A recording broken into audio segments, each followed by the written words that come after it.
ഒരുമാതിരി മറ്റേ പണി കാണിക്കരുത്, മറ്റേ പണി അല്ലേ അല്ലേ.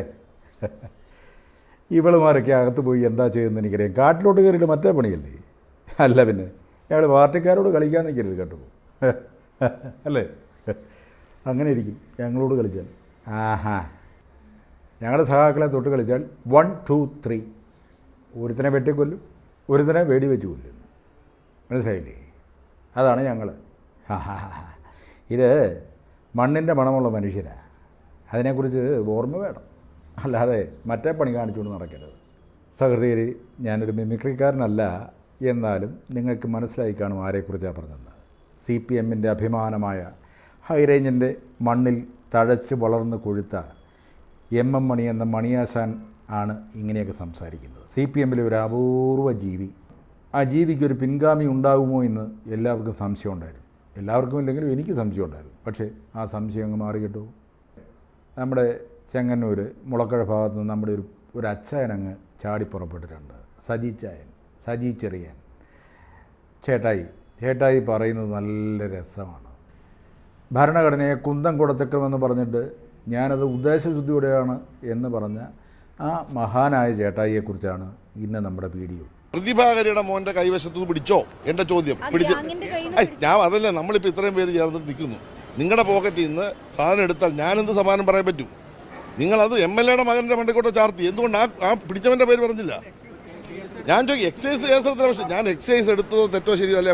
ഞാൻ എക്സൈസിനായിട്ടല്ലേ പറയുന്നത്. ഞാൻ എക്സൈസിനായിട്ടല്ല പറഞ്ഞത്. പ്രതിഭാകരിയുടെ മകൻ്റെ കയ്യിൽ നിന്ന് 9 ഗ്രാം കഞ്ചാവ് പിടിച്ചെന്നാണ് നിങ്ങൾ വാർത്ത കൊടുത്തത്. ഞാൻ അതിനാണ് ചോദ്യം ചെയ്യുന്നത്. ഇല്ല, നിങ്ങൾ കൊടുത്ത വാർത്ത എൻ്റെ ഇരിപ്പുണ്ട്.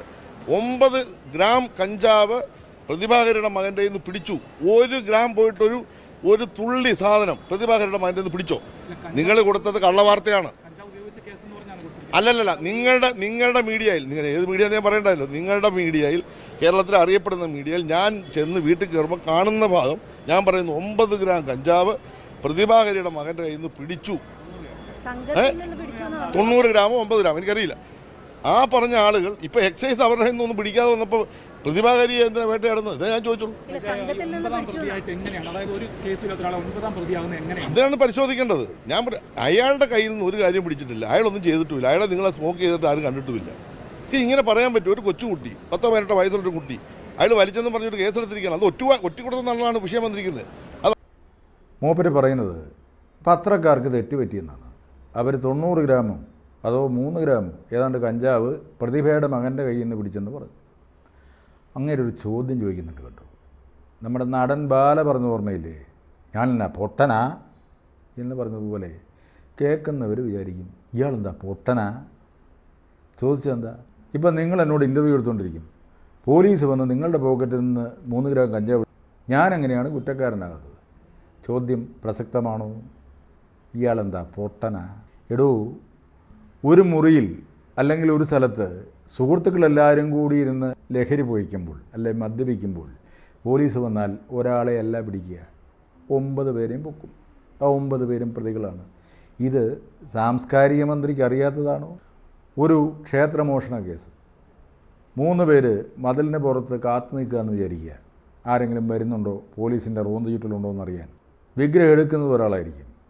സജി ചെറിയാൻ്റെ നിയമം അനുസരിച്ച് വിഗ്രഹം എടുത്തവനെ മാത്രമേ അറസ്റ്റ് ചെയ്യാൻ പാടുള്ളൂ, അവൻ മാത്രമാണ് കുറ്റക്കാരൻ. എന്ത് ചെയ്യാല്ലേ? സാംസ്കാരിക മന്ത്രിയാണത്രേ സാംസ്കാരിക മന്ത്രി. സംസ്കാരം വേണ്ട, കുറച്ച് ബുദ്ധിയെങ്കിലും ഉണ്ടാകാൻ വേണ്ടി നമുക്ക് പ്രാർത്ഥിക്കാം. അടുത്തത് കേട്ടോളൂ. കുട്ടികളെ വിളിച്ച് എല്ലാം 20 വയസ്സ് താഴെയാണ്, ഡേ തെറ്റായിപ്പോയി, കുട്ടികളെ മാതാപിതാക്കളെ വിളിച്ചു വരുത്തി ഒരു ഉപദേശം കൊടുത്ത് തെറ്റായിപ്പോയി പറയാം. ഇത് പ്ലാൻ ചെയ്ത് നടത്തിയൊരു കാര്യം രാഷ്ട്രീയ ലക്ഷ്യത്തോടു കൂടി പിന്നീട് ഉപയോഗിക്കുന്നു. എക്സൈസ് ചെയ്യേണ്ടത് ചെയ്തില്ല. ആരാണ് കുറ്റവാളി എന്ന് പറഞ്ഞിട്ട് അവരെ അറസ്റ്റ് ചെയ്യണമായിരുന്നു. പിന്നെ പിള്ളേരല്ലേ, പുകവലിക്കും. MD sir വലിക്കുകയില്ലേ? എത്രയോ പുകവലിക്കുന്ന ആൾക്കാരുണ്ട്, ഞാൻ പോലും വലിക്കുമായിരുന്നല്ലോ. മൂപ്പര് പറയുക, പിള്ളേർ വലിച്ചാൽ അവരെ ഒന്ന് ഉപദേശിച്ച് വിടുക, അത്ര തന്നെ. കേസെടുക്കാൻ പാടുള്ളൂ. ഞങ്ങളുടെ പാർട്ടിയെ അപമാനിക്കാൻ വേണ്ടി, ഞങ്ങളുടെ നേതാക്കന്മാരെ അപമാനിക്കാൻ വേണ്ടി ചെയ്യുന്നതാണ്. മൂപ്പര് പറയുന്നത് ഞങ്ങളുടെ നേതാക്കന്മാരെയോ MLAമാരെയോ സഹാക്കളെയോ ആരെങ്കിലും അപമാനിക്കാൻ ശ്രമിച്ചാൽ ഞാൻ ഇടപെടും. സാംസ്കാരിക മന്ത്രിയാണെന്ന് പറഞ്ഞ് മിണ്ടാതിരിക്കാൻ പറ്റില്ല. എൻ്റെ പാർട്ടി നേതാക്കന്മാരെയും എൻ്റെ പാർട്ടിയുടെ MLAമാരെയും വേട്ടയാടുമ്പോൾ കാഴ്ചക്കാരനായി മന്ത്രിയാണ് ഒന്നും മിണ്ടാൻ പാടില്ല എന്ന് പറഞ്ഞാൽ അതൊന്നും എന്നെ സംബന്ധിച്ച് നടക്കുന്ന കാര്യമല്ല. എൻ്റെ പാർട്ടിയെയും നേതാക്കന്മാരെയും എൻ്റെ MLA-മാരെയും എൻ്റെ സഖാക്കളെയും വേട്ടയാടുമ്പോൾ ഞാൻ പ്രതികരിക്കും. നേരത്തെ പ്രതികരിച്ചിട്ടുണ്ട്, ഭാവിയിലും പ്രതികരിക്കും. അതാണ് എൻ്റെ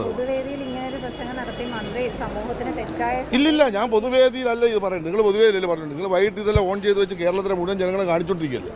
പിന്നെ എനിക്ക് എവിടെ പറയാൻ പറ്റും? രഹസ്യമായിട്ട് വീട്ടിൽ ബൈബിൾ വായിച്ചുകൊണ്ട് പറയാൻ പറ്റും? പൊതുവേദിയിലാണ് പറഞ്ഞത്. പൊതുവേദിയിൽ എന്താ പറഞ്ഞത്? ഈ പറയുന്ന കുട്ടികളെ ഉപദേശിക്കണമായിരുന്നു. 1, കേസെടുത്തതിൻ്റെ രീതിയെപ്പറ്റി പറഞ്ഞു. 3, അതിനുശേഷം പ്രതിഭയെ ആക്ഷേപിക്കുന്നത് ശരിയല്ല. ഈ സ്മോക്കിംഗ് എന്ന് പറയുന്നത് പലരും ഈ കാലത്ത് നടപ്പാക്കി അല്ലെ സ്വീകരിച്ചിട്ടുണ്ട്. പലരും ഞാൻ എൻ്റെ കാര്യം പറഞ്ഞു. ഞാൻ സ്മോക്ക് ചെയ്തിട്ടുണ്ട്, ഇതൊന്നും പറയുന്നില്ല. എന്നാൽ അത് തെറ്റാണെന്ന് വന്നു കഴിയുമ്പോൾ നിർത്തും. ഇങ്ങനെ പല ആളുകളും ചെയ്യുമ്പോൾ തെറ്റാണെന്ന് പറയുമ്പോഴാണ് അവർ നിർത്തുന്നത്. അങ്ങനെ എല്ലാവരും നിർത്തിയിട്ടുണ്ട്. പുതിയ ആളുകൾ ചിലപ്പോൾ അതിലേക്ക് വരുന്നുണ്ട്. അത് വലിയ പ്രശ്നമാക്കിയെടുത്തല്ല ഈ കുട്ടികളെ കൈകാര്യം ചെയ്യേണ്ടത്. വലിയ തോതിൽ മയക്കുമരുന്ന് പിടിച്ചു, തീർച്ചയായിട്ടും സമൂഹത്തിന് മുമ്പിൽ കൊണ്ടുവരണം. ഇത് ഒരു ഡോസ് പോലും മയക്കുമരുന്ന് പിടിക്കാതെ സ്മോക്ക് ചെയ്ത് എന്നതിൻ്റെ പേരിൽ കേസെടുത്താണ് ഞാൻ ചോദ്യം ചെയ്തത്.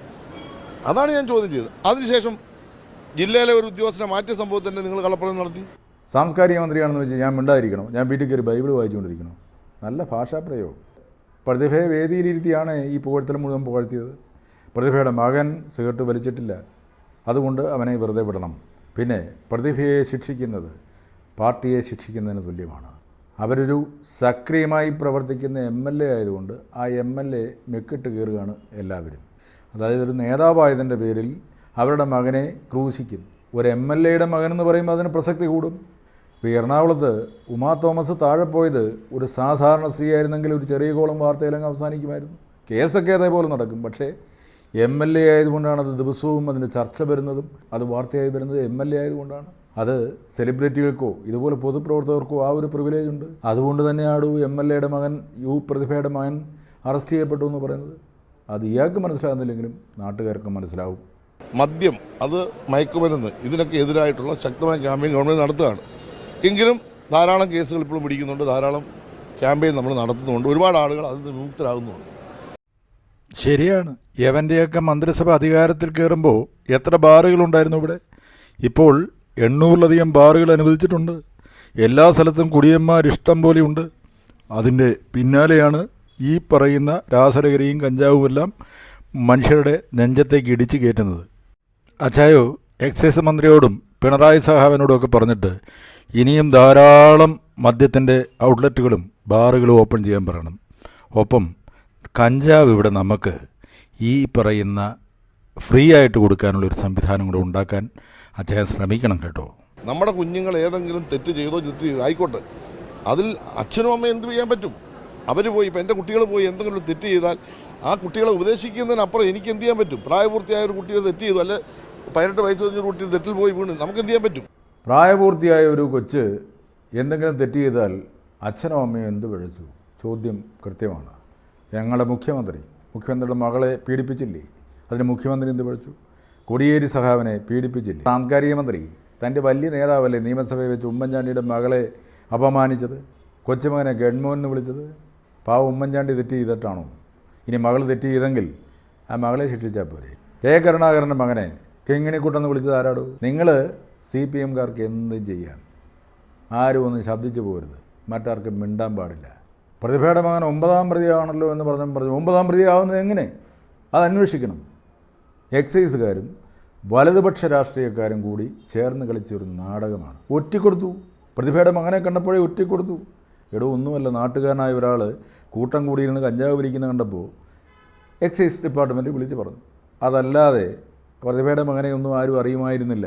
പോലീസ് സ്റ്റേഷൻ ചെന്ന് കഴിഞ്ഞപ്പോഴാണ് ഇത് പ്രതിഭയുടെ മകനാണെന്ന് അറിയുന്നത്, പ്രതിഭയുള്ള കനിവാണ് എന്നറിയുന്നത്. അല്ലാതെ ആരും അറിഞ്ഞൊറ്റിയതൊന്നുമല്ല. ഇയാൾ ഇതൊക്കെ വലിയ വാർത്തയായിട്ട് പ്രതിഭയുടെ മകനെ ഒറ്റിക്കൊടുത്തു, ഇങ്ങനെ കള്ളം പറഞ്ഞുകൊണ്ടിരുന്നാൽ അത് സത്യമൊന്നും ആകുകയല്ലോ. അവസാനത്തെ ഒരു പ്രയോഗമുണ്ട്. ഒന്നുകിൽ കുട്ടികളെ വിളിച്ച് എല്ലാം 20 വയസ്സ് താഴെയാണ്, തെറ്റായിപ്പോയി, കുട്ടികളെ മാതാപിതാക്കളെ വിളിച്ചു വരുത്തി ഒരു ഉപദേശം കൊടുത്ത് തെറ്റായിപ്പോയി പറയാം. ഇത് പ്ലാൻ ചെയ്ത് നടത്തിയൊരു കാര്യം രാഷ്ട്രീയ ലക്ഷ്യത്തോടു കൂടി പിന്നീട് ഉപയോഗിക്കുന്നു. പിന്നെ കോൺഗ്രസ്സുകാർ ഒരു കേസും ചെയ്യാത്ത മാന്യന്മാർ എന്നെ കൊണ്ടൊന്നും കൂടുതൽ പറയിപ്പിച്ച് കഴിഞ്ഞാൽ അമ്മരൊക്കെ നാട് വിട്ട് പോണ്ടി പോയിട്ട് അതുകൊണ്ട് ഞാൻ ഇതൊക്കെ ഒന്നും പോകുന്നില്ല. കോൺഗ്രസ്സുകാരുടെ ചരിത്രവും ഭൂമിശാസ്ത്രവും ഒന്നും പറയണ്ട. ഞങ്ങളുടെ സഹാക്കന്മാരെ എത്ര പേര് രക്തസാക്ഷികളാക്കി, ഈ കോൺഗ്രസ്സുകാരും RSSകാരും എല്ലാം. അതെ, കൃപേഷിനെയും ശരത്ലാലിനെയും രക്തസാക്ഷികളാക്കിയത് കോൺഗ്രസ്സുകാരാണല്ലോ അല്ലേ? ഷുഹൈബിനെ രക്തസാക്ഷിയാക്കിയത് കോൺഗ്രസ്സുകാരാണല്ലോ അല്ലേ? നിങ്ങൾ ആരെയും കൊന്നിട്ടില്ല. കറയില്ലാത്ത കൈകളുമായി സജി ചെറിയാനും കൂട്ടരും നടക്കുകയാണ്. എൻ്റെ ചേട്ടായി, ഈ പറയുന്ന ഗീർവാണങ്ങളെല്ലാം ഇവിടെ നിന്ന് പരസ്യമായിട്ട് വിളമ്പുമ്പോൾ ജനങ്ങൾ ചിരിക്കുകയാണ്. ഇത് സാംസ്കാരിക മന്ത്രിയാണോ, രാഷ്ട്രീയ നേതാവാണോ, അതോ വീൺവാക്ക് പറയുന്ന ചെറുക്കനാണോ എന്നാണ് എല്ലാവർക്കും സംശയം. എന്തായാലും നമ്മുടെ മണിയാശാൻ്റെ ആ ഒരു വിടവ് നികത്താൻ വേണ്ടി ഒരാളെത്തിയിരിക്കുന്നു. ഇനിയിപ്പോൾ പകരക്കാരനെ കണ്ടുപിടിക്കേണ്ടതില്ല. അങ്ങയിലേക്ക് എല്ലാം സമർപ്പിച്ചാൽ മതി. അങ്ങേ വളരെ കാര്യമായിട്ട് ജനശ്രദ്ധ തിരിച്ചു വിട്ടോളും. എന്ത് കുന്തവും കൊടുത്തോ കുറുക്കെ പറഞ്ഞ് മനുഷ്യനെ ചിരിപ്പിച്ചോളും. അതുകൊണ്ട് കാത്തിരിക്കുക. ഇനിയും കോമഡി മാമാങ്കം അരങ്ങേറാനിരിക്കുന്നു. നമുക്ക് ചിരിക്കാം, ചിരിച്ചുകൊണ്ടേയിരിക്കാം, കാത്തിരുന്ന് ചിരിക്കാം.